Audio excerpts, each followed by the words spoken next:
Assalamualaikum warahmatullahi wabarakatuh. Perkenalkan, nama saya Asbula dari Sekolah Tinggi Ilmu Ekonomi Makassar Maju. Saya dari Prodi Manajemen. Saya akan mempresentasikan atau memaparkan materi yang berjudul rekrutmen tenaga kerja. Adapun pengertian rekrutmen tenaga kerja adalah merupakan kegiatan yang dilakukan oleh perusahaan untuk mencari dan menarik calon pelamar kerja dengan potensi yang dimiliki untuk bekerja sesuai dengan kualifikasi dan kebutuhan yang telah diperlukan oleh perusahaan. Menurut Mardianto 2014, rekrutmen adalah proses untuk mendapatkan calon tenaga kerja yang memiliki kemampuan sesuai dengan kualifikasi dan kebutuhan yang dibutuhkan oleh perusahaan atau organisasi. Adapun tujuan dari rekrutmen tenaga kerja adalah untuk menunjuk seseorang ke tim kerja yang dapat melakukan pekerjaan yang diinginkan untuk memenuhi standar kinerja yang diisyaratkan oleh perusahaan. Meskipun ini adalah tujuan utama perekrutan, ada 5 tujuan lain mempengaruhi caranya untuk memenuhi tujuan utama, yaitu yang pertama, perlu efisiensi anggaran perusahaan. Yang kedua, bersikap adil. Yang ketiga, untuk memenuhi kebutuhan perusahaan di masa depan serta kebutuhan sekarang.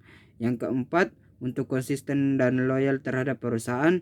Dan yang terakhir, mengelola wajah publik perusahaan yang diperlukan dalam membangun corporate branding. Adapun proses perekrutan,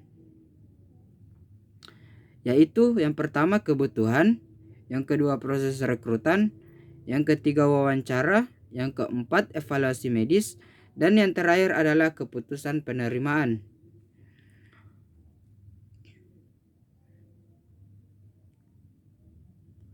Adapun pemanfaatan teknologi, cloud computing adalah meningkatkan pengelolaan SDM menjadi lebih baik setidaknya dalam 4 proses atau tugas utama, yaitu yang pertama, proses rekrutmen. Selain berfungsi sebagai teknologi perekrutan, dapat juga membantu dalam mempertahankan kandidat yang ideal, dan hal ini merupakan kunci sukses semua perusahaan yang menggunakan sistem application and product atau SAP. Yang kedua, ada proses onboarding. Berfungsi untuk membantu menetapkan pekerja baru untuk sukses dan dapat menciptakan proses onboarding yang smooth.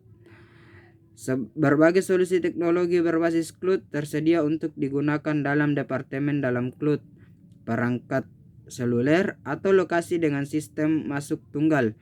Ini berfungsi sebagai sistem informasi sumber daya manusia atau HRIS, tetap dengan manfaat keamanan tambahan untuk departemen IT.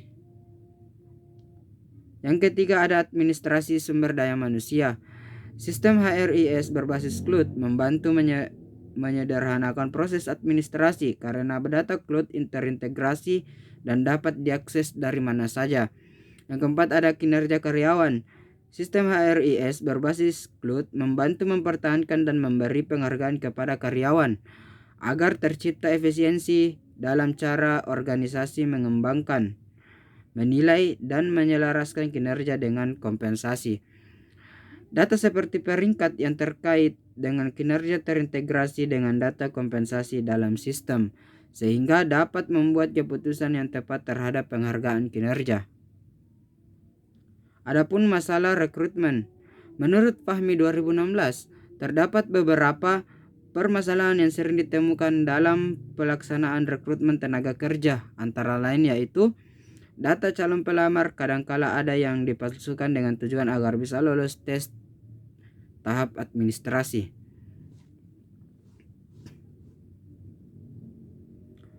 Selanjutnya, ada terjadi penarikan karyawan yang bersifat nepotisme dan menyingkirkan mereka yang sebenarnya lebih pantas lulus.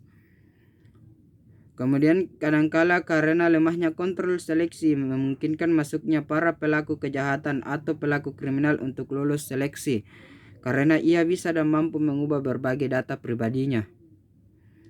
Tim rekrutmen dan seleksi ada kalanya tidak memiliki tingkat emosional yang tidak stabil dan terkendalikan dengan baik, sehingga keputusan memungkinkan adanya kesalahan. Baiklah, itulah materi yang dapat saya paparkan. Lebih dan kurangnya mohon dimaafkan. Assalamualaikum warahmatullahi wabarakatuh.